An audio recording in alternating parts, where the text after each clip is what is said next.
Clase de cirugía general y anestesia. Anestésicos locales. Farmacología aplicada. Generalidades sobre técnicas locales y regionales. Grado en veterinaria, año 2021. La actual medicina occidental no tiene nada que ver con la anterior medicina que se daba en el siglo XIX y anteriores. Siempre fue a rebufo de culturas clásicas como la grecolatina, influencias del mundo árabe, y en el siglo XIX apareció también el descubrimiento de nuevas sustancias desde Mesoamérica y Sudamérica. No fue hasta el último tercio del siglo XIX, con el descubrimiento de la anestesia, primero con el éter y el cloroformo, y luego con los anestésicos locales, cuando la medicina occidental empezó a desarrollarse tal y como hoy la conocemos. En los primeros años, la anestesia inhalada con éter y cloroformo tenía bastantes complicaciones respiratorias y no era administrable en todo el mundo, ya que en aquellos años, en los primeros del siglo XX, las enfermedades respiratorias como la tuberculosis hacían que muchas de las personas no fueran candidatas a cirugía, precisamente por las complicaciones que conllevaban estos fármacos. El desarrollo, el descubrimiento y la aplicación de la anestesia locorregional permitió el acceso a técnicas quirúrgicas de una buena parte de la población.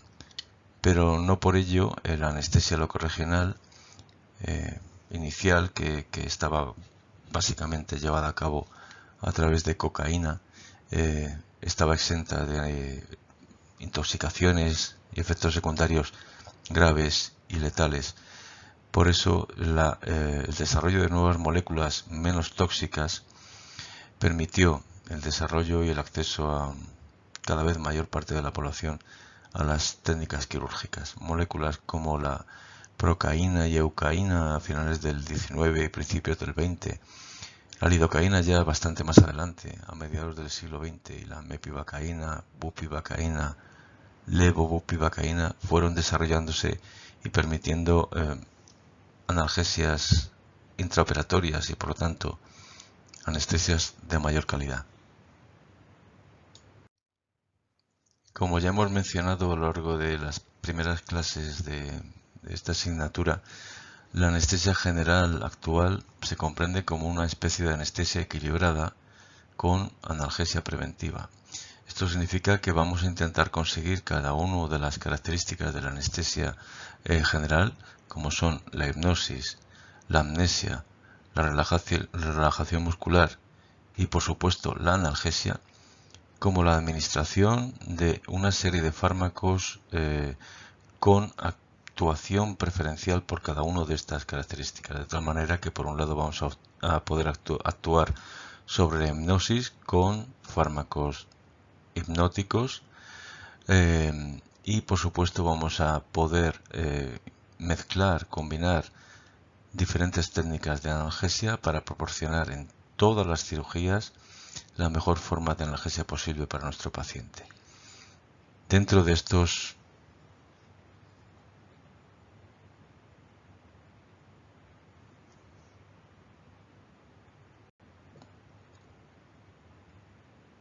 Dentro de las posibilidades que nos ofrece la farmacopea moderna para producir analgesia en los pacientes, vamos a poder optar en un primer momento por la analgesia inducida propiamente por los fármacos hipnóticos. Esta, como ya habrán mencionado, no es una forma adecuada, ya que para conseguir en general analgesia con los hipnóticos, ya sean inhalatorios o intravenosos, vamos a tener que administrar dosis muy elevadas que van a deprimir de una forma muy acusada y con riesgo para el paciente a nuestra mascota. Por otro lado, vamos a poder actuar sobre la analgesia con analgésicos específicos de tipo opiáceo o fármacos sedantes y parenterales que tengan actuación sobre este sistema de recepción del dolor, pero desde luego la mejor manera o la mejor calidad analgésica durante una anestesia va a ser la aportada por los anestésicos locales y regionales. De tal manera que durante este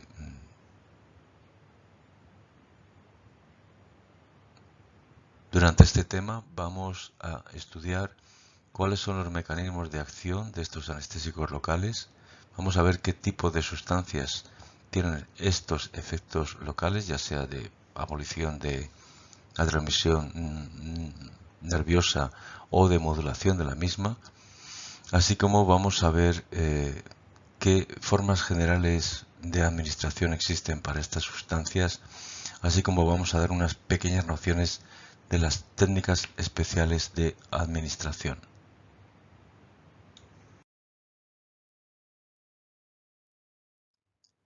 ¿Por qué resulta tan importante la anestesia local y locorregional en la anestesia general? Pues sencillamente porque nos da unos márgenes de estabilidad y seguridad que no se pueden alcanzar solamente con la anestesia general, es decir, con fármacos hipnóticos por vía parenteral o por anestesia inhalatoria. De tal manera que nos permiten reducir de manera drástica la cantidad de otros anestésicos que mantienen al animal inmóvil y alejado del dolor. De esta manera los clínicos pueden actuar sobre el paciente mediante cirugía o exploraciones clínicas sin que éste se encuentre molesto y reaccione de manera anómala a los estímulos dolorosos o nocioceptivos. La anestesia locorregional nos permite producir anestesia desde zonas muy concretas, muy pequeñas, aplicando fármacos de manera inespecífica o bien en grandes regiones del organismo donde vamos a actuar quirúrgicamente mediante estímulos dolorosos. En cualquier caso, hay que tener en cuenta también que la diferencia de actuación o aplicabilidad clínica en medicina humana y veterinaria tiene ciertas diferencias por el tema de, básicamente, colaboración del paciente. En medicina veterinaria tenemos un pequeño hándicap y es que cualquier tipo de anestesia local o regional que administremos va a tener que ir acompañada sí o sí de alguna intervención a otro nivel, como sedación o anestesia general. En medicina humana, en muchas ocasiones, estas actuaciones son totalmente necesarias y la anestesia local tiene una, si cabe, mayor importancia. Vamos a conocer algunos conceptos sobre la farmacología y la farmacocinética de los fármacos que tienen actuación por vía local. Habría como dos grandes grupos.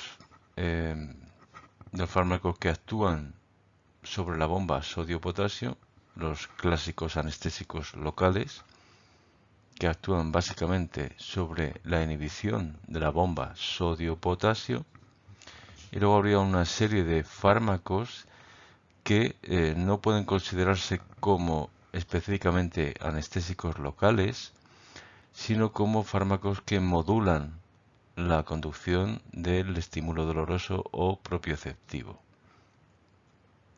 Este segundo grupo es un grupo amplio, hay muchos fármacos que pueden modular esta conductividad, que son desde los clásicos analgésicos opiáceos, pasando por la actuación de la ketamina a nivel locorregional y, como no, también por los bloqueantes alfa-2 adrenérgicos. Todos estos fármacos, actuando sobre diferentes receptores y sobre diversos canales y proteínas, pueden modular la conductividad de la analgesia durante una anestesia. Aunque este último gran grupo de fármacos no anestésicos locales no tienen una efectividad total sobre la conductividad nerviosa, como ocurre con los fármacos que actúan mediante el bloqueo de la bomba sodio-potasio. Hablemos de cuáles son los mecanismos de acción de los anestésicos y analgésicos que tienen actuación a nivel local. Es decir, vamos a hablar un poco de farmacología y farmacocinética de estas sustancias. Como vemos en la diapositiva, hay como dos grandes grupos de fármacos que pueden actuar a nivel local sobre receptores o nervios de transmisión del estímulo doloroso o nociceptivo, que van a ser, por un lado, los propiamente conocidos como anestésicos locorregionales, que son fármacos con una actuación muy específica sobre la inhibición de la actividad de la bomba sodio-potasio. Es decir, interrumpen totalmente la transmisión del estímulo doloroso a través de axones y fibras nerviosas.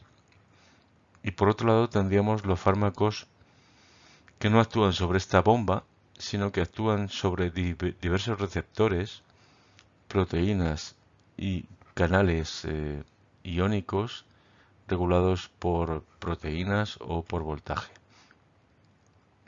En este segundo grupo tendríamos las sustancias moduladoras de la transmisión nociceptiva o dolorosa, que pertenecen a muchos grupos de sedantes y anestésicos, como por ejemplo los opiáceos, actuando directamente sobre la recepción de los receptores opiáceos.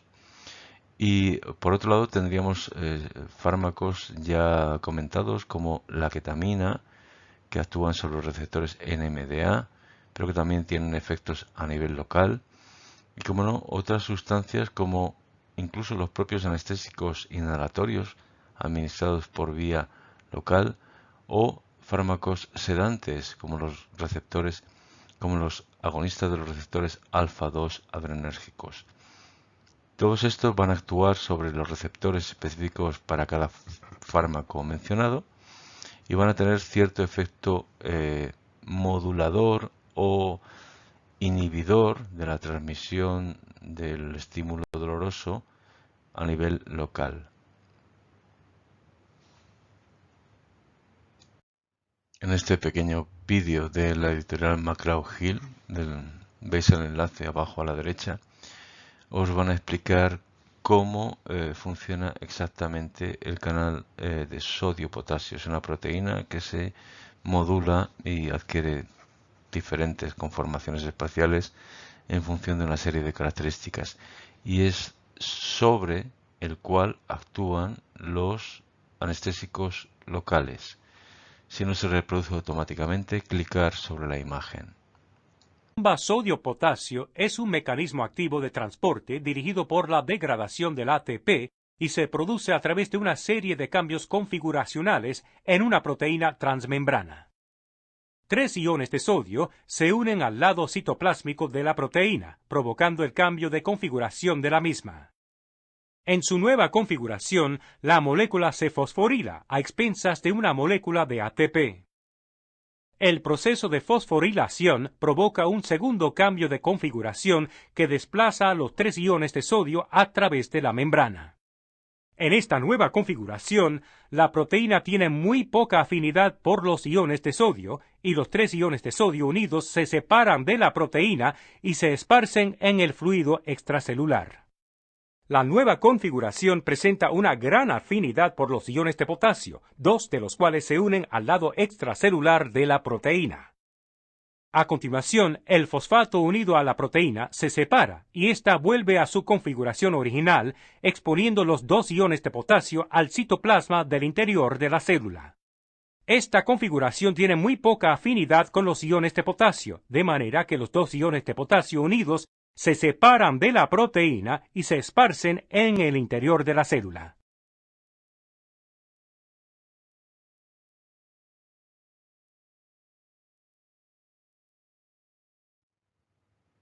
Químicamente, los anestésicos locales son sustancias aminoésteres o aminoamidas. Son básicamente sales que se van a disociar en función del pH o pK del tejido donde se inyectan. Se van a disociar o no en una forma activa aniónica e hidrogeniones. De tal manera que es fácil comprender que si la zona donde se inyecta ya está inflamada y tenemos actividad elevada de hidrogeniones, es decir, una zona inflamada con pH ácido y riqueza en iones en H+, esta sal se va a disociar menos y vamos a conseguir menos cantidad del ion activo, del anión activo, de la propiamente dicho la parte molecular activa como anestésico local. Esta forma aniónica activa solo es capaz de atravesar la membrana nerviosa para ejercer su actuación en esta forma aniónica, de modo que si el tejido está inflamado, la disociación va a ser mucho menor y la actividad, por lo tanto, también va a ser mucho menor. Bien, esta forma aniónica atraviesa la barrera o la membrana celular del tejido nervioso, entra dentro del axón de la célula nerviosa y se combina también con hidrogeniones libres para formar de nuevo la molécula, digamos, original o activa, anestésico local, que tendría actuación sobre la geometría, sobre la distribución espacial de la proteína que conforma la bomba sodio-potasio. Inhibiría su alteración espacial y por lo tanto lo que haría sería inhibir estos cambios ante la presencia de sodio y potasio en el lado intracelular y el lado extracelular que hemos visto en la anterior diapositiva. El cómo y dónde actúan los anestésicos locales se pone un poquito más complicado aún si introducimos el concepto de anatomía de los troncos nerviosos principales. Recordaros sencillamente que en un nervio principal, vamos a encontrar diversos haces de fibras nerviosas, unos dedicados a la conducción motora y otros dedicados a la conducción sensitiva. Recordar también que en estos haces principales vamos a ver que estos haces motores son más superficiales que los sensitivos, que son más profundos.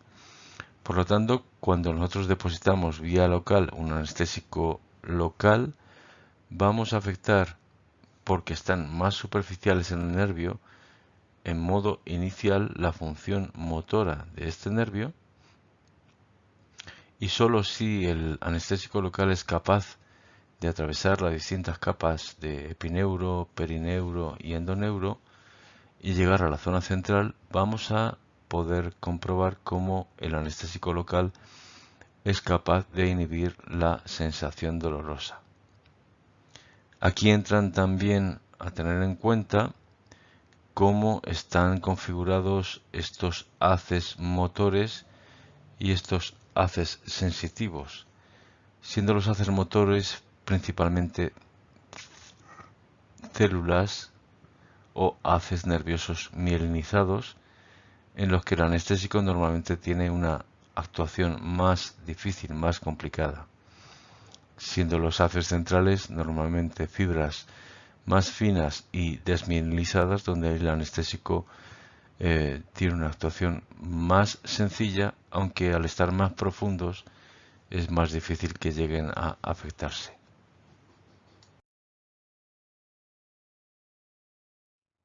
En este esquema se puede apreciar la distribución de los diferentes tipos de fibras nerviosas, desde las fibras A más superficiales a las fibras C más profundas en el paquete nervioso.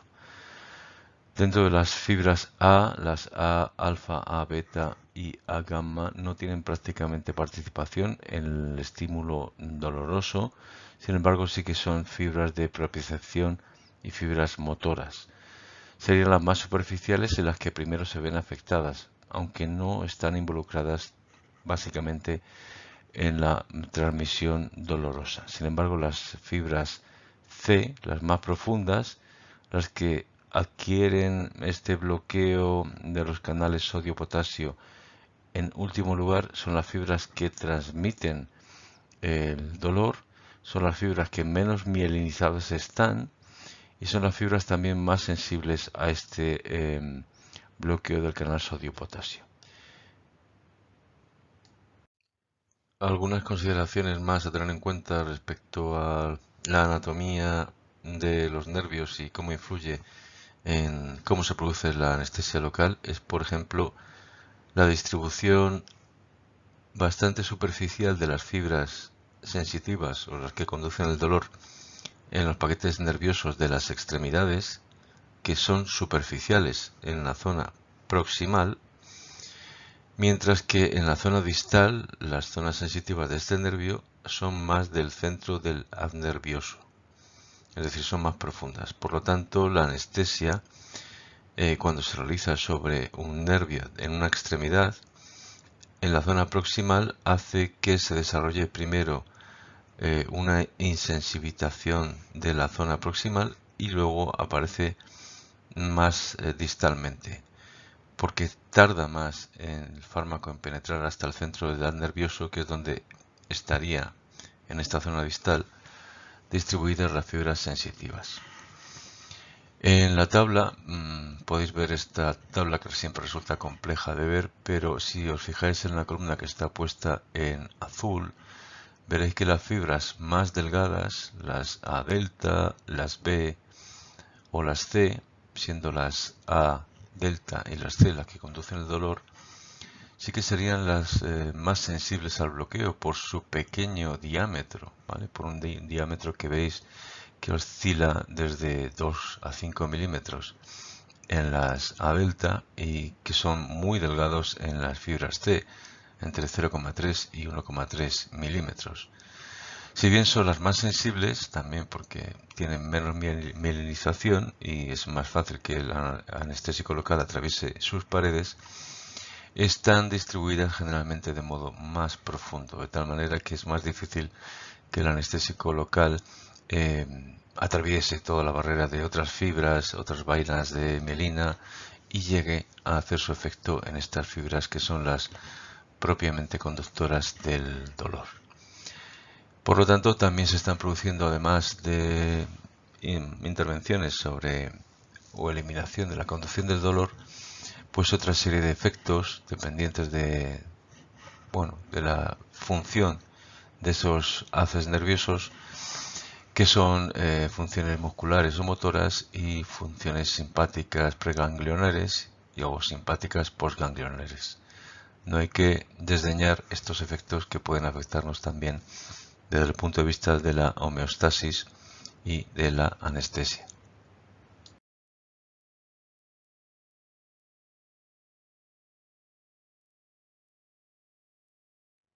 En cuanto a la estructura química de los anestésicos locales, algunas consideraciones. Hay dos grandes grupos, serían los aminoésteres y las aminoamidas. Los aminoésteres son moléculas más similares a la cocaína o a la inicial benzocaína o procaína. Son las moléculas, digamos, más, comillas, antiguas.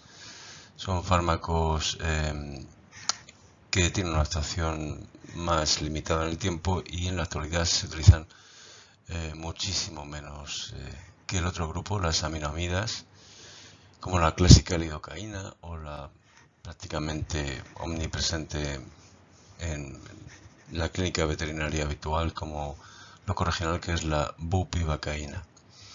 Bien, las primeras, los aminoésteres, ya hemos dicho que son de actuación más corta. Las aminoamidas tienen una actuación más prolongada.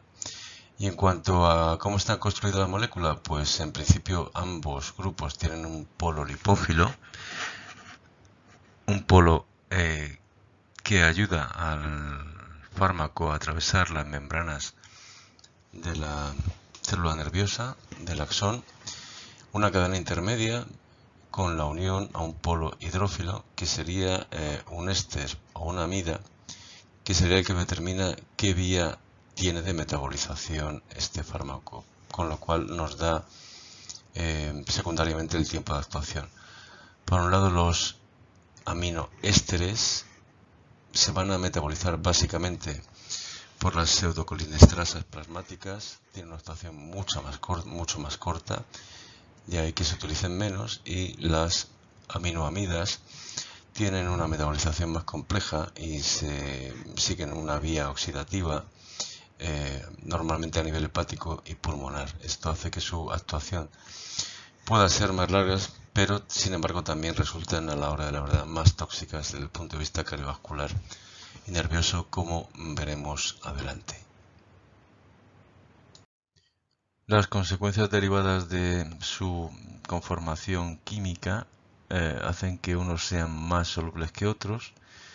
La parte lipofílica va a condicionar esta solubilidad y va a hacer que haya fármacos más potentes y menos potentes en función de si son más liposolubles o menos. Los más liposolubles en general son las aminoamidas y penetran más fácilmente a través de la vaina perineural para ejercer su actuación en los axones y fibras nerviosas. En general, estas también resultan más tóxicas al ser más potentes. En cuanto a su capacidad de unión a proteínas, también condicionan su actividad. Las más liposolubles permanecen más tiempo y se unen en mayor cantidad a las proteínas. Tienen, por lo tanto, también efectos más prolongados. Estos anestésicos locales son básicamente sales o bases débiles. Por lo tanto, hay que considerar que cuando se introducen a través de la piel y se depositan en el lugar donde tienen que hacer actuación, tienden a disociarse. Recordamos que el pK-A sería el pH del lugar de inyección, en el cual la mitad del compuesto estaría en forma ionizada y la otra mitad en forma no ionizada. Y recordamos que para que estos fármacos atraviesen la barrera o la membrana neural tienen que estar en forma ionizada. Con lo cual, si alteramos este pH, o si el pH donde se inyecta está alterado y tiende a ser muy ácido, el fármaco no se va a disociar y por lo tanto no va a ejercer esa actuación. Es decir, que estas sustancias necesitan un pH relativamente neutro o ligeramente alcalino, entre 7,7 y 9,1 más o menos es el pK-A de actuación óptima para estos fármacos, para que esa forma aniónica pueda atravesar la membrana.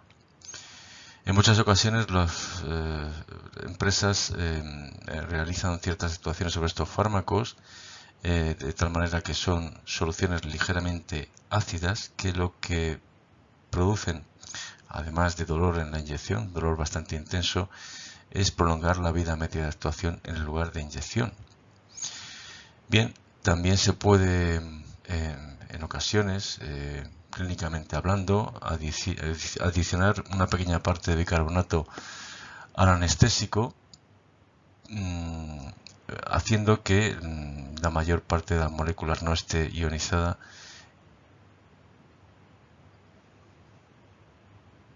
y se inmediatice la velocidad de actuación. Como son fármacos de actuación local, su actuación clínica va a depender en gran medida de temas locales como son los que vemos a continuación. En primer lugar, va a depender su actuación clínica de lo cerca que podamos dejar el anestésico del nervio, mediante técnicas más o menos especiales que se van a explicar durante esta clase y también las específicas de las siguientes clases del temario. Y De tal manera que para que actúen de manera clínicamente correcta, vamos a tener que dejarlas directamente rodeando el perineuro, para que el fármaco anestésico local tenga que actuar o atravesar la menor cantidad de tejido posible. Que no se disipe, que no pierda concentración y que su potencia esté plenamente dedicada a actuar sobre el nervio. Y por otro lado también va a depender de la concentración de fármaco que utilicemos para dejar cerca de este nervio. Un fármaco más concentrado va a aportar mayor cantidad de aniones, que son los que atraviesan la membrana neural, y por lo tanto va a efectuar su actuación de manera más correcta y más potente. Aquí va a depender un poco también en qué concentraciones administremos los fármacos anestésicos locales, ya que se presentan a diversas concentraciones en general cada sustancia para de algún modo controlar el tiempo de actuación. Podemos hacer alteraciones sobre la misma si queremos que haya o no bloqueo motor y sensitivo, o que solo haya bloqueo sensitivo. Esto también lo mencionaremos a continuación. Y por otro lado también, al actuar localmente, hay que comentar que estos fármacos están sujetos a una reabsorción a través del sistema vascular. Se depositan en el tejido, por supuesto están en contacto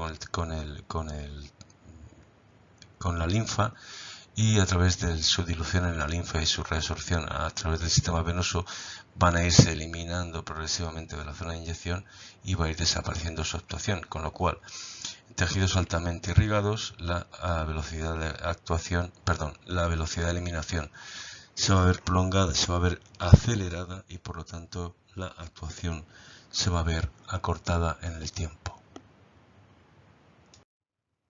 Para disminuir la velocidad de absorción vascular del fármaco, en general las empresas farmacéuticas lo que hacen es añadir una cierta concentración de adrenalina en el fármaco, de tal manera que ésta retarde por vasoconstricción y el lentecimiento de la irrigación del tejido, que se retarde la reabsorción.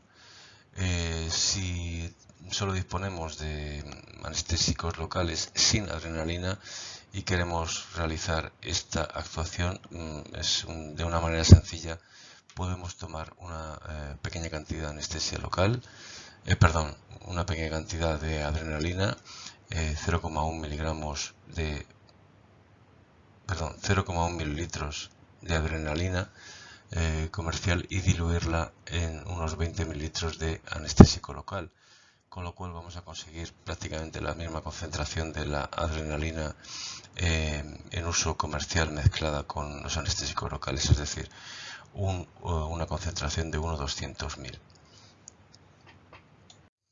En estas tablas podéis ver características específicas de cada fármaco en cuanto a la potencia, la duración y la rapidez de acción. En los fármacos clínicos más habituales, como lidocaína, mepivacaína y bupivacaína. Por decirlo de algún modo, la bupivacaína es, digamos, la más potente de las más habituales utilizadas en clínica. Realmente tiene una potencia unas 8 veces superior al fármaco de referencia, que es la procaína, mientras que la lidocaína sería la menos potente de las de uso habitual, teniendo una potencia aproximadamente 2 veces la de la procaína. En cuanto a la duración de la bupivacaína es la más prolongada de las habituales.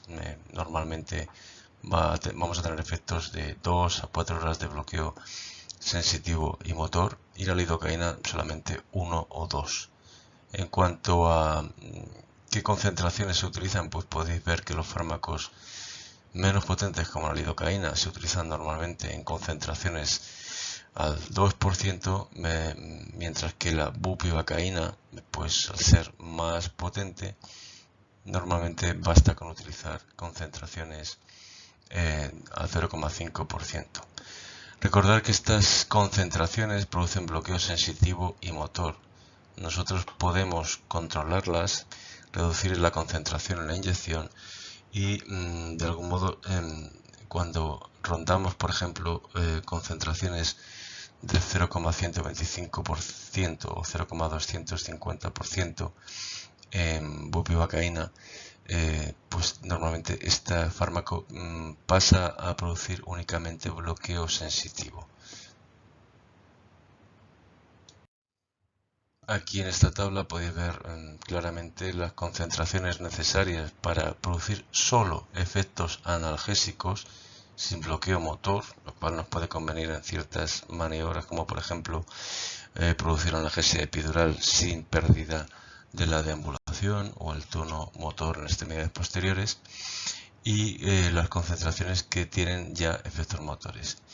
En la bupivacaína estas concentraciones rondan 0,06 a 0,125%, y la lidocaína, pues como veis, de 0,125% a 0,250%. Son concentraciones normalmente hasta 4 y 8 veces menos concentrada que las presentaciones comerciales habituales de estos fármacos. La actuación de los anestésicos locales puede modularse. En primer lugar, cuando bajamos la concentración ya estamos modulando y alterando la actuación de estos fármacos. Bien, fármacos más diluidos pues tienen menos efectos motores y solo efectos analgésicos, por ejemplo. Fármacos con adrenalina se ven potenciados su actuación en el tiempo, pero podemos combinarlos con otros fármacos, otras sustancias, para modular también sus efectos. Por ejemplo, una combinación típica es la combinación de anestésicos locales y fármacos opiáceos por diversas vías para ver cómo se prolonga su actuación. Una forma típica es la aplicación epidural de un anestésico local con morfina. Nos aprovechamos de la, entre comillas, rápida actuación del anestésico local y añadimos los efectos que tienen estos opiáceos sobre, bueno, básicamente bloqueo de canales de sodio y actuación sistémica, y prolongamos su actuación pues en ocasiones durante más de 10, 12, incluso hasta 24 horas en el caso de la morfina administrada vía epidural, o bien el uso de petidina o fentanilo. Por otro lado, también se pueden combinar con otros fármacos que tienen actuación de modulación de canales de NMDA, por ejemplo, como la ketamina, o bien administrados junto con los bloqueantes de los alfa-2 adrenérgicos, que administrados vía epidural o espinal son capaces de pues modular las vías inhibitorias descendentes, moduladoras del dolor, como hacen también los opiáceos, actuando por lo tanto la duración del bloqueo anestésico tanto a nivel espinal como también está descrita la actuación de niveles, de actuación de alfa-2 a nivel periférico. Algunos de los fármacos que pueden ayudarnos a mejorar, si cabe, la aplicación de anestesia local, pues serían estos ayudantes de los anestésicos locales, como por ejemplo la dexmedetomidina, que mezclada a razón de 1 microlitro por mililitro de anestésico local inyectado aumenta considerablemente la duración del bloqueo, tanto a nivel locorregional como también epidural. La ketamina, más o menos unos 0,25 miligramos por mililitro de anestésico local inyectado. Como tiene también ciertos efectos sobre el bloqueo de los canales de sodio-potasio, pues potencia la acción de los anestésicos locales y aumenta también la duración. El bicarbonato de sodio tiene una actuación más que nada sobre la alteración de las propiedades físico-químicas. Aumenta el pH de la inyección de anestésico local, del volumen de anestésico local, acorta el tiempo de comienzo de la actuación bastante y incrementa también la fracción activa, digamos que altera el pKa. y además porque hace que el pH sea menos ácido, produce menos molestias a la inyección. La adrenalina hemos dicho que reduce la reabsorción del anestésico local al vasoconstreñir los vasos que llegan a la zona donde hemos depositado el anestésico local.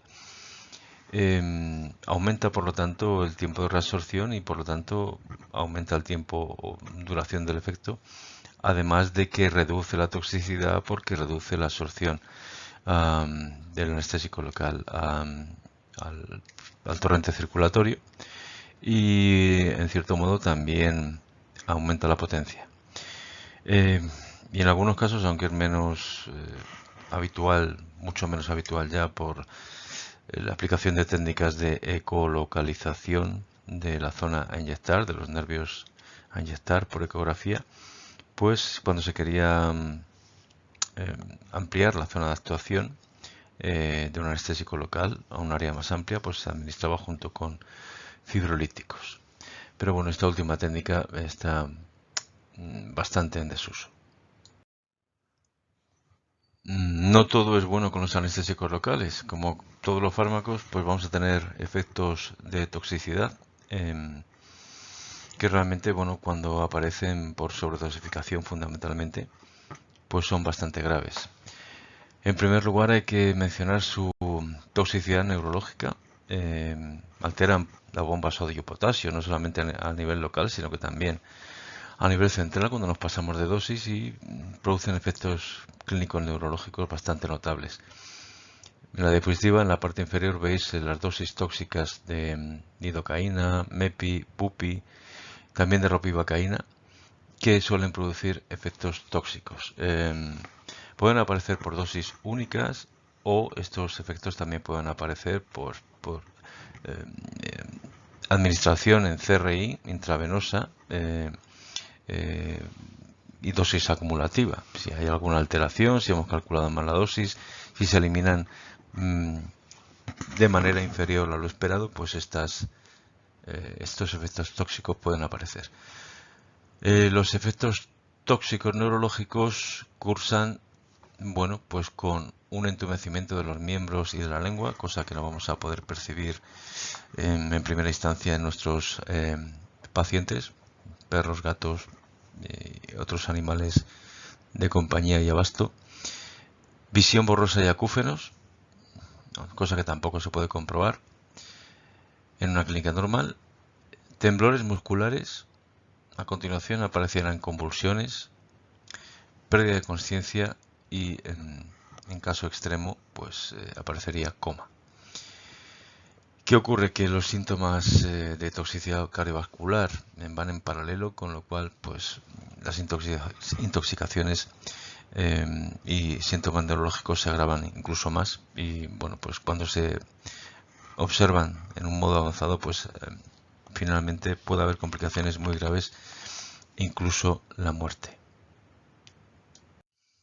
La toxicidad cardiovascular de los anestésicos locales pues va en paralelo o está imbricada con su uso clínico también de los anestésicos locales, como es su efecto antiarrítmico. Recordemos que la lidocaína es uno de los fármacos de uso habitual en problemas arrítmicos cardíacos y en tratamientos de parada cardíaca, sobre todo afectando a la reducción de la irritabilidad miocárdica, es decir, reduciendo de algún modo la conductividad del sistema de conducción propio del corazón para que desaparezcan arritmias ventriculares como extrasístoles y mejoren las arritmias como taquicardia ventricular.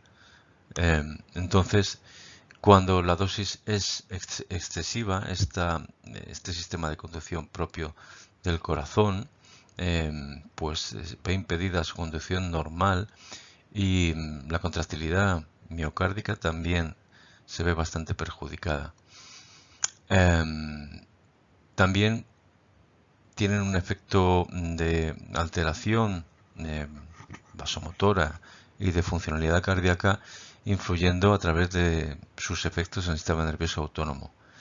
Fundamentalmente el resumen es que bajan la excitabilidad y la conducción cardíaca, bajan la fuerza de contracción y el gasto cardíaco y a pesar de que en principio y a dosis terapéuticas pueda aparecer que el corazón reduciría su irritabilidad y desaparecerían inicialmente en un tratamiento de complicación cardiorrespiratoria las arritmias ventriculares. Una vez se ha instaurado esta intoxicación, el corazón se hace mucho más sensible a las arritmias mediadas por adrenalina, de tal manera que vuelven a aparecer, y de manera grave, la fibrilación ventricular y la taquicardia ventricular, y casi indefectiblemente se acaba en shock y en un fallo cardiovascular prácticamente letal. ¿Cómo se tratan? Pues sintomáticamente, con fluidos, oxigenoterapia, inótropos positivos, pero hay un tratamiento específico para no solo los síntomas cardiovasculares, sino en general para las intoxicaciones con anestésicos locales, que sería un tratamiento intravenoso con emulsiones lipídicas. Luego veremos cómo funcionan estas emulsiones lipídicas. Más efectos tóxicos de los anestésicos locales. Su actuación sobre la hemoglobina puede hacer que el átomo de hierro de esta molécula pase de su forma ferrosa a su forma férrica y que haga que la hemoglobina no pueda transportar oxígeno. Parte de la hemoglobina, cuando se administran dosis suficientes de anestésicos locales, se desactiva, por lo cual tenemos un déficit de transporte de oxígeno en la sangre y un efecto de hipoxemia. ¿Cómo se contrarresta esto? Pues básicamente aportando una mayor cantidad de oxígeno para que la hemoglobina que esté circulando esté totalmente cargada y que también tengamos una reserva de oxígeno en el plasma sanguíneo. Y para contrarrestar este efecto de oxidación, pues también administramos o podemos administrar azul de metileno. La administración local puede producir también toxicidad tisular. En principio, la más afectada sería la zona propia de la inyección, en la que puede aparecer irritación por el pH ácido y necrosis tisular. Puede llegar a afectar incluso al nervio alrededor del cual estamos haciendo la anestesia local. También, si ocurre accidentalmente una inyección dentro del nervio, esta necrosis neurológica se va a manifestar con la necrosis del nervio y la pérdida de conducción, por supuesto.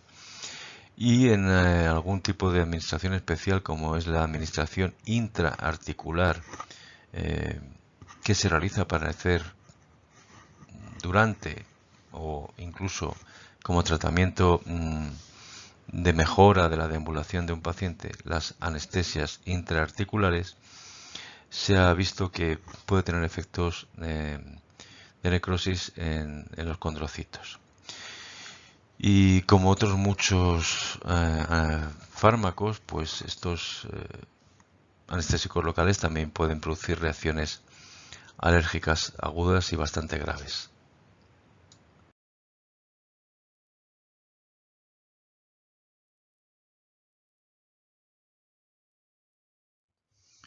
Aquí podéis ver una gráfica en la que en el eje Y se representan los niveles de lidocaína en microgramos por kilo, que van a ir produciendo desde efectos clínicos beneficiosos como de inotropismo y positivo y efectos antiarrítmicos alrededor entre 0 y 5 microgramos por kilo, hasta los efectos que van resultando a medida de que se acrecienta esta concentración tóxicos.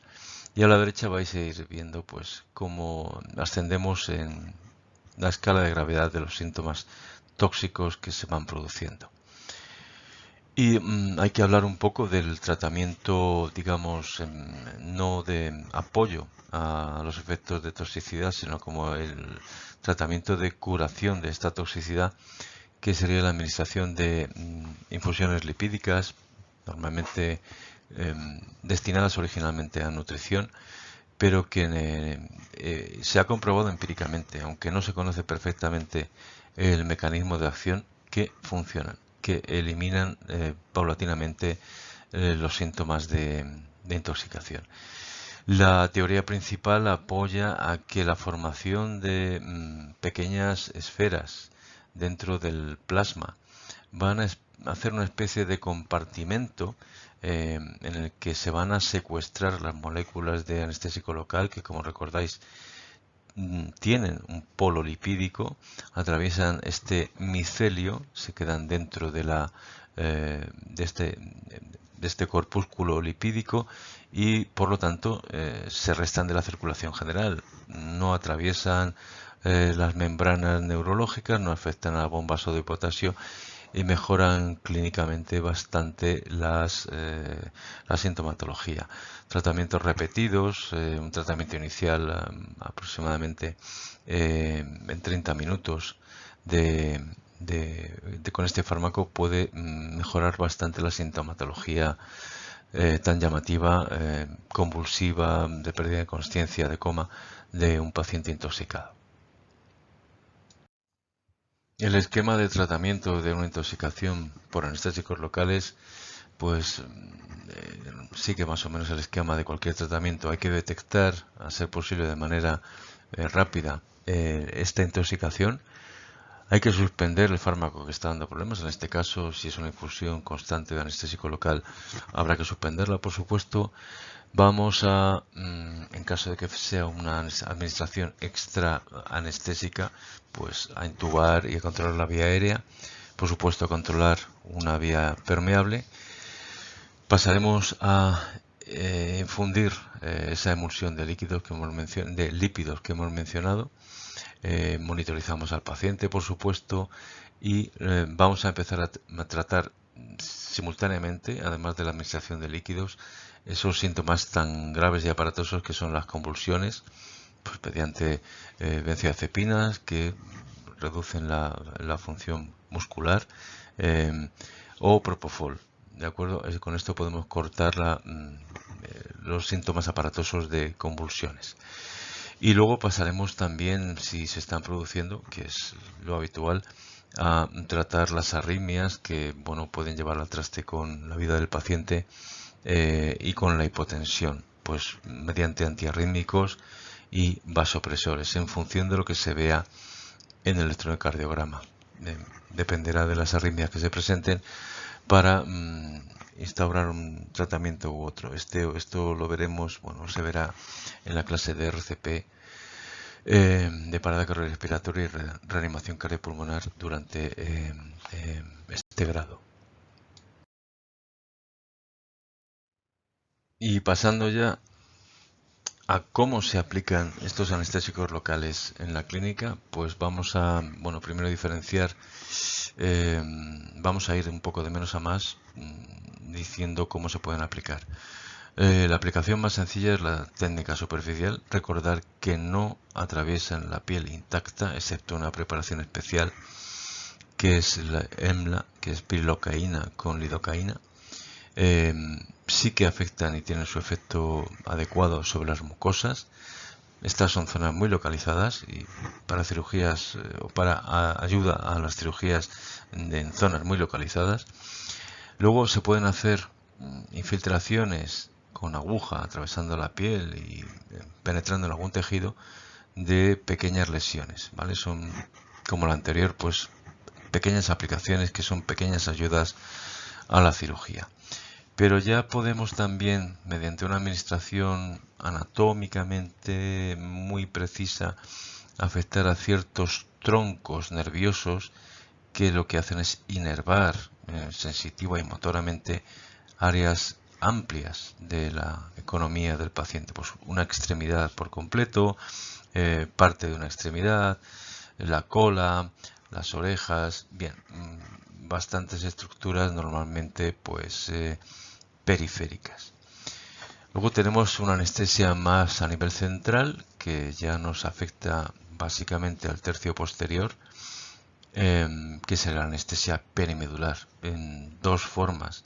Una por encima de la dura madre o anestesia epidural, y otra pues que generalmente empleamos bastante menos en medicina veterinaria, que es la administración de anestésico local en la zona subaracnoidea para su difusión directa en el líquido cefalorraquídeo.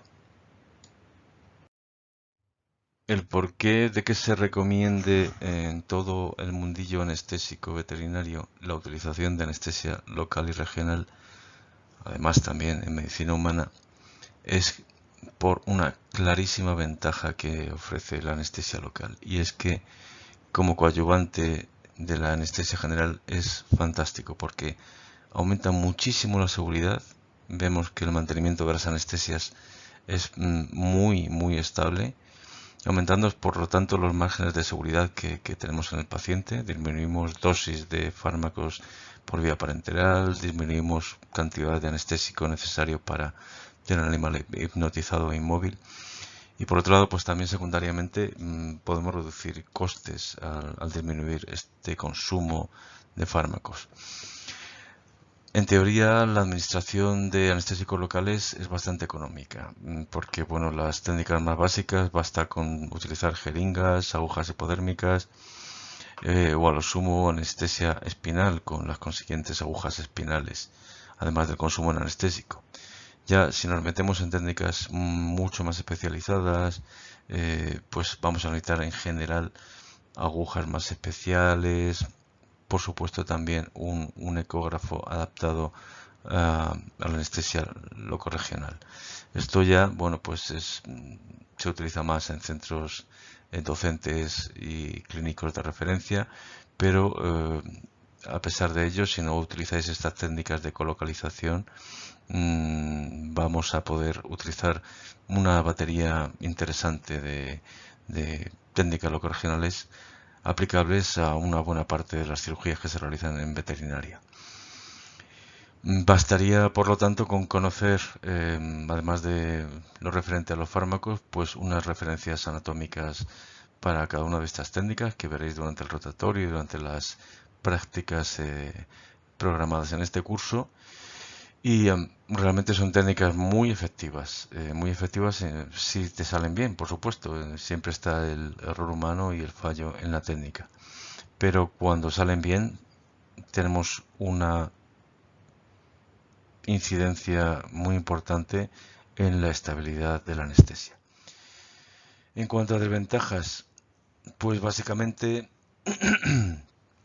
no van a actuar estos fármacos en pH ácido, con lo cual en tejidos inflamados o infectados no se pueden aplicar. Es un condicionante claro a la hora de su administración. Vamos a tener que hacer siempre inyección, o casi siempre, porque en general no actúan a través de la piel intacta, salvo algunos anestésicos locales a nivel muy local. Y bueno, pues va a haber unas diferencias claras de actuación entre especies, según la técnica que empleemos, y podemos tener efectos tóxicos relativamente importantes, que no hay que dejar de lado porque pueden tener consecuencias realmente muy indeseables. En cuanto a esta forma de administración, la administración de locales en superficie es técnicamente simplísima.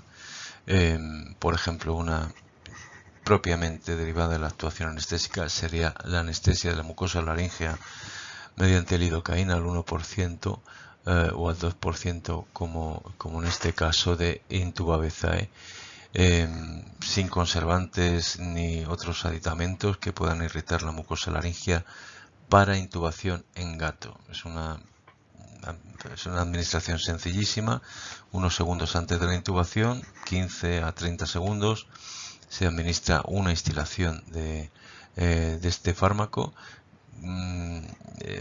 que en esta presentación pues deposita una pequeña cantidad de lidocaína para que no resulte tóxica.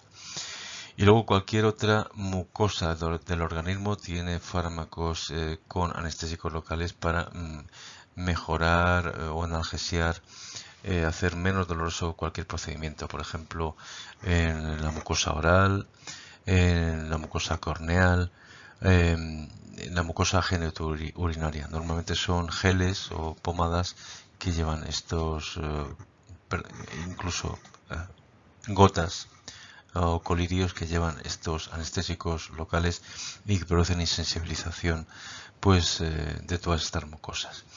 Algo de mecanismo de acción diferente es el cloruro de etilo, el cloroetano, que produce pues eso, una comillas pseudocongelación de las terminaciones nerviosas donde se administra y permite una manipulación pues con un bajo nivel de dolor, bastante transitorio en la zona.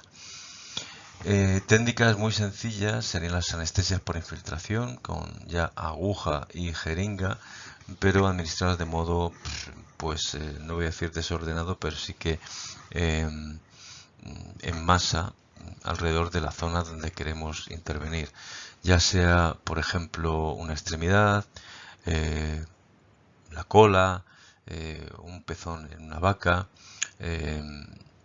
Luego técnicas muy sencillas como el bloqueo del cordón testicular a través de una inyección intratesticular, la administración a través de la piel que rodea el escroto. Son aplicaciones muy inespecíficas que bueno, pues nos ayudan, nos coadyuvan a la cirugía. Un inciso aquí es intentar nunca que se trate de una extirpación de un tumor que nos dé la sospecha de que sea maligno, intentar hacer este bloqueo siempre de consenso con el cirujano y digamos que bastante lejos del tejido que puede estar afectado. Yendo a más en la especificidad del bloqueo y en el área afectada, tenemos las anestesias tronculares específicas o anestesias de nervios específicos. Son muy típicas las técnicas que se administran en los nervios de la cabeza y de la boca. Hay numerosas técnicas descritas que se pueden administrar a ciegas y son relativamente sencillas conociendo el área anatómica en cada especie. Y hay técnicas que no afectan solo a un nervio, sino que afectan también a una combinación de nervios o incluso a un plexo, como el plexo braquial. Todas estas se pueden realizar de una manera básica, inespecífica, a ciegas, conociendo la anatomía, palpando incluso el trayecto de los nervios, o utilizando técnicas que nos ayudan a identificar anatómicamente por imagen los nervios, como es la ecografía, y a localizarlas por aproximación nerviosa anatómica al nervio y estimulación mediante pulsos eléctricos, viendo cómo anatómicamente las zonas inervadas por este tronco nervioso son activadas. Se pueden utilizar agujas simples o agujas de electrolocalización, que luego veremos cómo están constituidas. Lo ideal es primero conocer la anatomía, por supuesto, para aproximarnos de primeras lo más posible al nervio. Si disponemos de un ecógrafo, lo ideal es visualizar el extremo de la aguja con el que vamos a depositar el anestésico local alrededor del nervio, y ya lo súper estupendo es poder comprobar mediante la abolición de la respuesta eléctrica del nervio que ha quedado completamente bloqueado por anestésico local, como cuando estimulamos directamente sobre la zona en la que hemos depositado el anestésico local y este ya ha hecho su efecto, no vamos a obtener la respuesta de estos paquetes musculares inervados por este tronco nervioso en concreto. Luego ya tendríamos también técnicas especiales, pero menos específicas, que no afectan a un nervio, sino que afectan directamente a la columna, a la médula espinal, en las porciones inferiores, y que serían pues la epidural y la subdural, que veremos una descripción de cómo se realizan en las siguientes diapositivas. Muchas de estas técnicas se van a explicar y se van a poder realizar, imagino que en modelos o en cadáveres, no tengo muy claro aún cómo, durante las prácticas programadas de este curso. Para quien quiera ahondar mucho más en el conocimiento de estas técnicas específicas para bloqueos de nervios o conjuntos de nervios en pequeñas especies y animales exóticos, pues puede consultar, es recomendable que consulte este manual de anestesia regional de Otero y Portela. Es un libro estupendo, magnífico, en el que te explican perfectamente cómo administrar en todas las posibles combinaciones de nervios anestésico local, tanto por ecolocalización, con unas muy detalladas imágenes ecográficas, como por electrolocalización. Así que es altamente recomendable. Y un anticipo de este libro y una explicación ampliada de estas técnicas específicas para nervios las podréis ensayar en las prácticas programadas.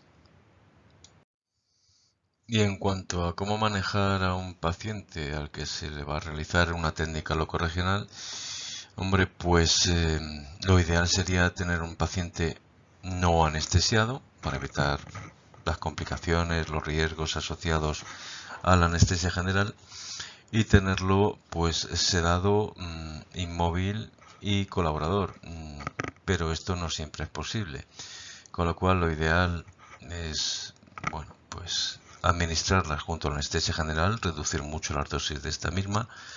Pero si queremos hacerlo en un animal sedado, pues también se puede intentar.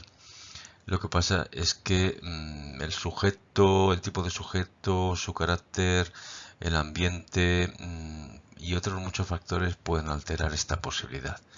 Así que en lo posible, pues que sea un ambiente confortable para el paciente, que sea tranquilo, silencioso, con una iluminación adecuada, pues tal vez con los oídos taponados para el paciente, para que no esté receptivo a los sonidos y que puedan aligerar esta sedación. Y bueno, pues controlar los posibles picos de dolor que aparezcan durante la manipulación mediante pues, la típica analgesia de rescate que se realiza por supuesto también durante la anestesia inhalatoria. Un inciso a todo esto, no lo he comentado, pero todas las técnicas locorregionales se realizan con depilación y una zona perfectamente aseptizada, como si se tratara de un campo quirúrgico, y con guantes estériles o sin palpar la zona en absoluto.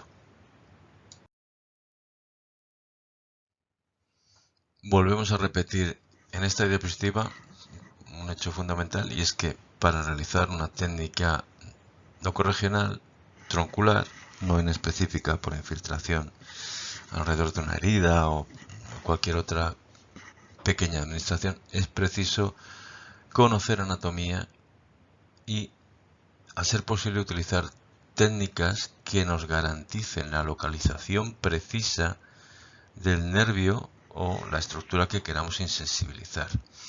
Y estas son dos técnicas. Una, localización del nervio o plexo mediante ecografía, ayudados por la localización clásica de referencias anatómicas.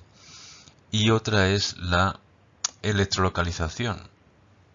La electrolocalización nos permitiría llegar al nervio prácticamente a ciegas y calcular, pues en función de la estimulación menor posible del nervio, a menos de 0,1-0,2 miliamperios, entre comillas, nos aseguraría que el extremo de la aguja de anestesia local especial que conduce la electricidad solo en la punta, nos aseguraría, repito, que tenemos la luz de nuestra aguja localizada lo más cerca posible del nervio sin estar dentro del mismo, y por lo tanto inyectar con garantía de proximidad el anestésico local.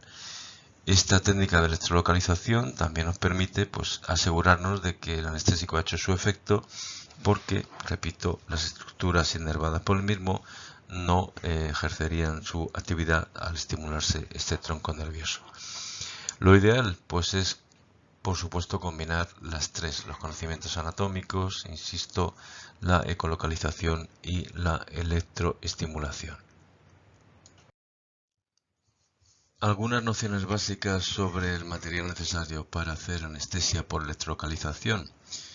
Pues que necesitamos agujas especiales. Son agujas que están aisladas, es decir, están recubiertas de un material no conductor, no metálico, hasta el extremo, dejando únicamente la punta de la aguja, una zona minúscula, descubierta y por lo tanto conductora. Tienen un cable que se conecta al metal del que se construye el núcleo de la aguja, y tienen un conector que va conectado a la luz de la aguja para poder depositar a través de la misma pues el anestésico local. ¿Por qué esto? Pues básicamente porque una aguja que no estuviese aislada, a la que administramos una corriente eléctrica, va a generar un campo eléctrico, ¿de acuerdo? Pero va a estar tan difuminado que va a conducir la corriente eléctrica en todas las direcciones, y no nos va a permitir saber si estamos pasando al lado a 1 centímetro o al lado a 10 centímetros del nervio. No vamos a saber si lo que se dirige al nervio es la punta o un lado de la aguja. Por lo tanto, y además necesitaríamos, para llegar a estimular el nervio, bastante miliamperaje.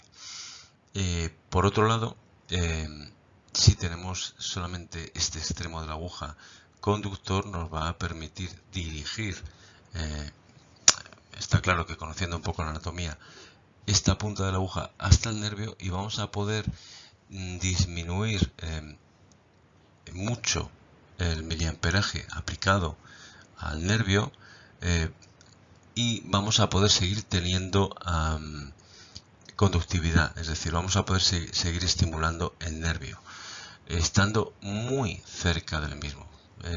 Vamos a poder reducir hasta 0,1 0,2 miliamperios el voltaje aplicado al nervio, y vamos a poder seguir estimulando el mismo.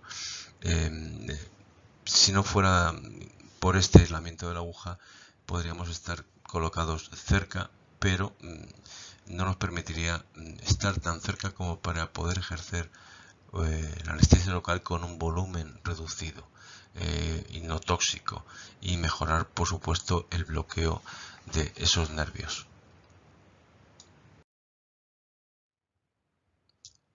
Aquí tenemos el ejemplo de un equipo de electroestimulación para anestesia local. Es un equipo en el que nos podemos regular el miliamperaje que estamos administrando a nuestra aguja, a la punta de nuestra aguja, y vamos a poder también regular la cantidad de milisegundos en la que se aplica esta corriente eléctrica. Como podéis ver a la derecha, tenemos pues un conector, un cono estándar para conectar la jeringa con la que inyectar nuestra aguja, y tenemos un conector eléctrico por un lado, que es el que se conectaría a la propia aguja como polo negativo, y otro conector que se conectaría de forma distal en el miembro o distal al tronco nervioso donde vamos a aplicar la corriente eléctrica. Se trata de que mediante un mando podamos ir disminuyendo el miliamperaje que estamos administrando al nervio, recordar, a través de esa puntita tan fina, y cuanto menor sea el miliamperaje y se esté produciendo a la vez ese movimiento muscular, se va a significar que vamos a estar más cerca del tronco nervioso, de tal manera que consideramos que alrededor de 0,1 0,2 miliamperios con una respuesta de movimiento positivo nos asegura suficiente proximidad como para depositar cierta cantidad de volumen en el tronco nervioso y su insensibilización. Aquí podéis ver la forma general, la estructura general de una aguja de este tipo que sirve tanto como para la ecolocalización como para la electroestimulación y bueno, pues básicamente veis que consta de una aguja metálica recubierta por una superficie plástica graduada pues en una escala de centímetros, que tiene una conexión para una aguja y para la inyección de anestésico local, y una conexión eléctrica para acoplar al electroestimulador en su polo negativo. Hay distintas geometrías, unas más cortantes, más punzantes o menos, con salidas rectas, oblicuas como la Tuji, o bien incluso salidas laterales para la luz de la aguja. En cuanto al procedimiento general para realizar un bloqueo por neuroestimulación, el proceso es inicialmente depilar y aseptizar la zona, hacerlo estéril, por supuesto. Vamos a conectar la aguja al neuroestimulador, el polo negativo, el polo positivo lo vamos a poner distal en la extremidad o distal a la zona nerviosa donde queramos estimular, y vamos a comenzar aplicando un miliamperaje. El voltaje en estos aparatos es constante, lo que varía es el miliamperaje o capacidad de penetración de la electricidad en el tejido. Pues cuanto más miliamperaje, más penetración o más alcance. Primero vamos a hacer un barrido a un miliamperaje elevado para poder comprobar cómo nos vamos acercando al nervio. Una vez vemos que estamos en la dirección adecuada y cerca del nervio con este miliamperaje alto, procederemos a bajar el mismo, de tal manera que puede llegar algún momento en el que veamos que ya nos estimula el nervio por ausencia de movimientos. En ese momento lo que haremos será hacer movimientos suaves de adelantamiento o retraso de la aguja hasta volver a localizar, porque ya nos hallábamos cerca, el sitio donde se vuelve a producir una contracción nerviosa, contracción muscular por estímulo nervioso. En ese caso podemos volver a bajar el miliamperaje y a volver a anticipar o retroceder con la aguja para ir acercándonos lo más posible al nervio. Una vez conseguimos que la aguja esté estimulando al nervio con un miliamperaje de 0,3, 0,4 miliamperios, se supone que estaremos en las inmediaciones al perineuro, muy próximos al mismo. Con lo cual en ese momento deberemos aspirar para ver que no hemos perforado o estamos en la luz del vaso que acompaña normalmente la estructura nerviosa principal, y si no hay sangre deberemos inyectar sin notar resistencia. A veces estamos tan cerca del nervio que es que llegamos a penetrar en él, aunque esto no suele ocurrir a 0,3-0,4 miliamperios, pero aún así deberemos comprobar que no se produce una resistencia, y que si administramos el anestésico local dejando una burbuja de aire, como veis en la ilustración, y esta burbuja no se contrae al administrar o al inyectar el anestésico local, será prueba de que estamos haciéndolo fuera del nervio. Hay alguna serie de medidores de presión, como los que veis también en esta ilustración, y lo que no deberemos nunca es pasar a la zona roja de sobrepresión. Vamos a notar algo justo después de la inyección en el nervio, y es que el volumen que hemos generado de líquido alrededor del nervio va a hacer que la electricidad se disipe de manera muy fácil en este volumen, entre comillas, grande, disipa su miliamperaje y inmediatamente después de la inyección notamos que hay un cese completo de la contractilidad muscular. Esto no significa exactamente que hayamos producido el bloqueo. Debemos esperar a que este líquido se difunda, volver a realizar para asegurarnos la electroestimulación y ver que tras unos segundos de latencia esta contracción ha disminuido o desaparecido.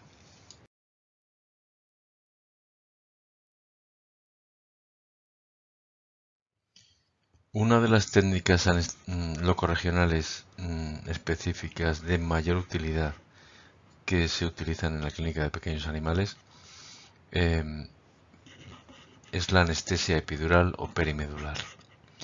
Es de una alta usabilidad.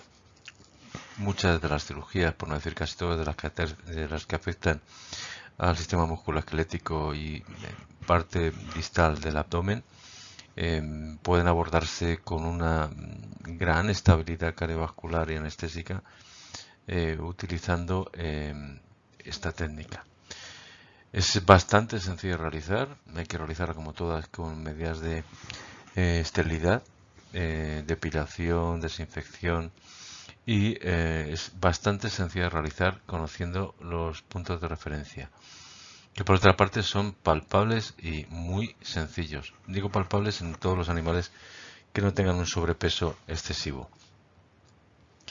Tenemos que tener en cuenta los puntos de referencia óseos, que son las partes más sobresalientes de las alas del ileo, la apófisis espinosa o proceso espinoso de la lumbar 7 y la parte más sobresaliente de la cresta sacra, que son puntos fácilmente palpables si distribuís los dedos como se ve en el esquema que aparece en la diapositiva. Anatómicamente la médula en perro va a acabar entre, aproximadamente en lumbar 6 y en el gato va a acabar en la vértebra sacra 1, con lo cual estamos en zonas muy distales de la médula espinal, sin presencia propia de ella o con la parte más caudal en el gato, con lo cual es una técnica que tampoco es, comillas, excesivamente peligrosa desde el punto de vista nervioso en estas especies. Luego, aparte de que la localización de los puntos y la realización sea sencilla, el material necesario tampoco es demasiado complejo. Sencillamente necesitaremos una aguja espinal de 18-20 G y un tamaño que puede variar entre 4 y 9 centímetros, dependiendo del tamaño del paciente. La técnica es fácil, se hace en decúbito external con las extremidades posteriores totalmente extendidas hacia adelante, de tal manera que la articulación lumbosacra se abre, el agujero interarcuatum lumbosacral con el ligamento amarillo, digamos que se expande o se hace un poquito más grande, lo cual facilita la entrada. Con la piel preparada y aséptica vamos a penetrar perpendicularmente al plano formado por los puntos anatómicos de palpación y vamos a, una vez atravesado la piel y tejido conjuntivo subcutáneo, retirar la guía interna que llevan estas agujas. Vamos a depositar unas gotas de suero en el cono de la aguja y seguiremos progresando hasta notar una zona donde hay un incremento de resistencia, que es el ligamento amarillo, y vamos a notar cómo atravesamos y notamos una especie de crepitación cuando atravesamos este ligamento y tenemos los dedos sobre la aguja. Una vez hemos atravesado este ligamento, estaremos en el espacio epidural. Lo más habitual es que estas gotas que hemos depositado de anestésico local o suero en la aguja caigan por gravedad dentro del canal, y eso es señal inequívoca de que estamos en el mismo. Pararemos la progresión, sujetaremos firmemente la aguja y depositaremos el volumen calculado de anestésico local en este canal. Será una inyección pues progresiva, lenta, que no tiene que tener resistencia y de un volumen aproximado de 0,2 mililitros de mezcla de anestésico local, ya sea sola o con morfina o con algún coadyuvante, 0,2 mililitros por kilo de peso vivo. Con este volumen normalmente se consigue una insensibilización hasta los órganos y músculos que están por detrás del ombligo. Aquí podéis ver varios detalles de las estructuras que se han de atravesar. En la imagen inferior derecha podéis ver que las estructuras que vamos a atravesar están entre el número 9 y el número 19. Hay que decir que este abordaje al canal epidural también puede realizarse en lugar de a nivel lumbosacro, a nivel sacrococcígeo. Bien, el abordaje más general y que mejor resultados ofrece para todo el tercio posterior es el lumbosacro. Cuando se van a hacer zonas de la cola, zonas perineales, este otro sacrococcígeo puede estar más o menos recomendado. Es una técnica que hay que realizar asépticamente para evitar infecciones y es una técnica que no es del todo inocua, aunque es recomendable como apoyo a la anestesia general para evitar subir dosis de anestésicos, o mejor dicho, para reducir dosis de anestésicos.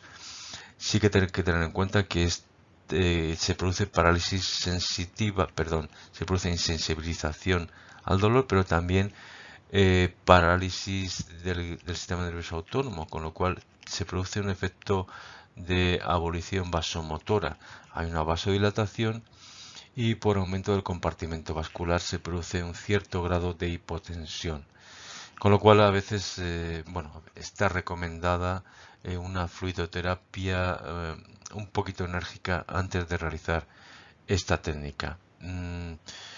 Puede haber complicaciones, puede haber daños medulares por diferencias anatómicas en perro y gato y porque en algunos animales digamos que la médula se prolonga más allá de lo esperado y podemos hacer lesiones sobre los tramos caudales de la médula.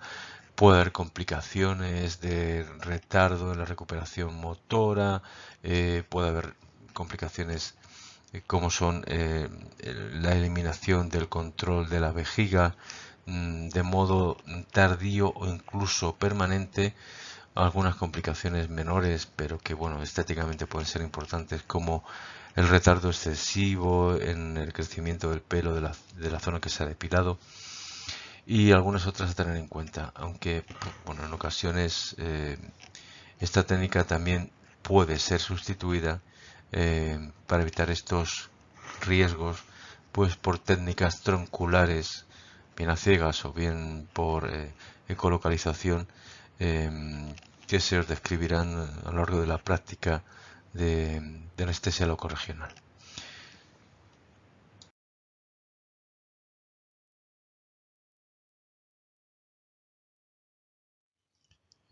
Aunque lo mencionamos al principio de este tema, comentar que uno de los fármacos con los que se puede combinar con unos resultados muy buenos la anestesia epidural con anestésicos locales son los opiáceos y concretamente con la morfina. La morfina tiene una latencia larga, es decir, empieza a hacer efecto bastante tiempo después de administrar la anestesia epidural, pero tiene unos efectos muy prolongados, de 10 y hasta 24 horas. ¿Y cómo hace efecto el anestésico local inyectado en el espacio epidural? Pues lo que se produce es una difusión longitudinal del anestésico local, de tal manera que se va a producir de manera simultánea tanto una absorción vascular del anestésico local con los efectos sistémicos consiguientes a nivel de, básicamente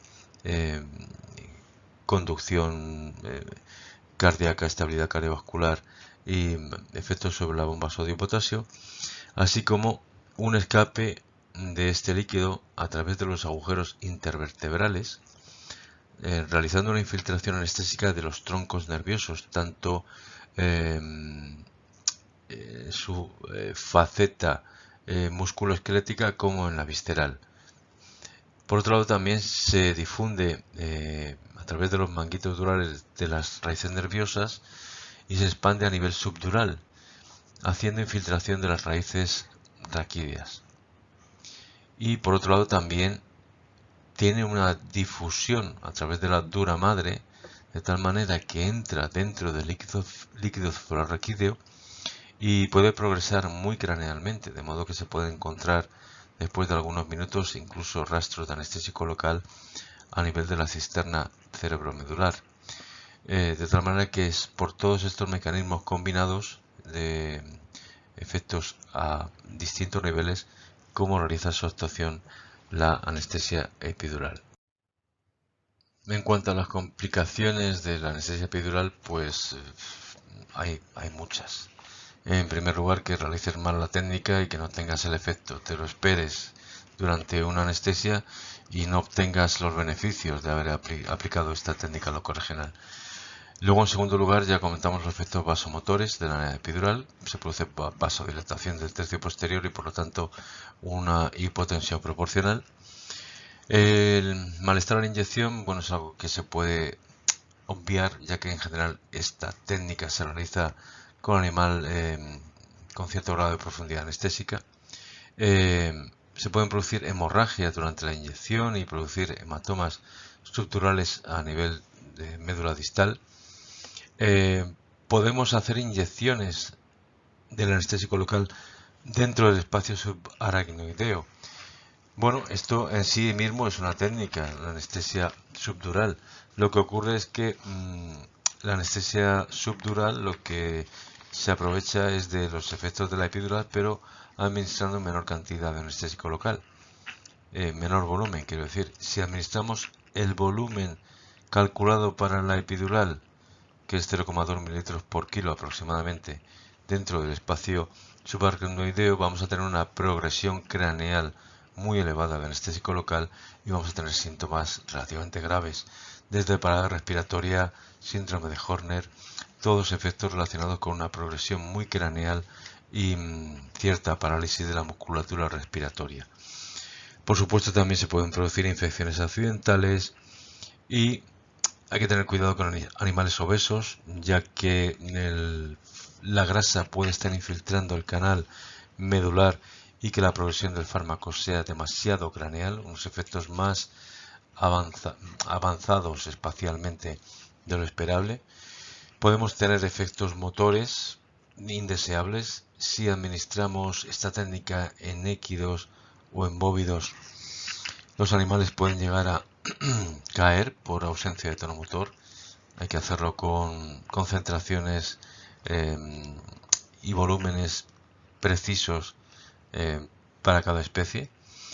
Pueden aparecer retardos de la función de la vejiga de la orina tras una cirugía y que sea relativamente incómodo y peligroso para el tono de la vejiga del paciente, y algunos síndromes especiales como el síndrome de Horner. La aplicación clínica de una anestesia epidural es, partimos de la base de que todas estas técnicas hay que realizarlas de manera aséptica y estéril. Pues lo fundamental a tener en cuenta básicamente va a ser, en primer lugar, el volumen de anestésico local que vamos a tener que administrar. Y digo volumen, no dosis en miligramos por kilo, sino volumen, para alcanzar el efecto máximo. Para ello vamos a necesitar administrar 0,2 mililitros del anestésico deseado a la concentración necesaria para llegar a alcanzar el volumen máximo de efecto, que es desde el ombligo hacia caudal. Con 0,3 mililitros vamos a conseguir avanzar un poco más en zonas craneales del abdomen, pero realmente sin llegar a la zona epigástrica. Es decir, tenemos ahí un poco el límite de actuación de esta técnica. Lo que hay que intentar calcular siempre es, dependiendo del fármaco que utilicemos, lidocaína, mepivacaína o bupivacaína, no superar con este volumen la dosis máxima tóxica en miligramos por kilo. Es decir, calculamos el volumen por peso del paciente y luego vemos qué fármaco vamos a emplear. Por ejemplo, con la bupivacaína lo lógico no es superar en este volumen 1 miligramo por kilo de peso vivo de paciente. Cuando utilizamos lidocaína, esto podemos ampliarlo incluso llegando a 2, incluso excepcionalmente a 4 miligramos por kilo de peso vivo. Superando estas dosis podemos llegar a tener efectos tóxicos de los que describimos con anterioridad. En general, con el volumen del canal medular en un perro ocurre más o menos con lo mismo que con la superficie corporal. A mayor peso del paciente, menor superficie relativa y volumen relativo del canal medular, con lo cual llega un momento en que normalmente no se recomienda superar, aunque sean grandes especies o razas gigantes, los 6 mililitros de volumen total de anestésico local en perros de raza muy grande. Otra forma de dosificar, tal vez más precisa y que evitaría en principio este sobrevolumen calculado de 0,2 mililitros por kilo, sería dosificar en función de la longitud de la columna vertebral, aproximadamente 0,05 mililitros por centímetro de distancia entre la zona occipital y la zona coccígea. Cualquiera que sea el volumen que hemos calculado en función de peso vivo, en función de centímetros, vamos a añadir un volumen bastante discreto, el correspondiente al cálculo de 0,1 miligramos por kilo de morfina, con lo que conseguiremos una prolongación y potenciación del efecto en el tiempo.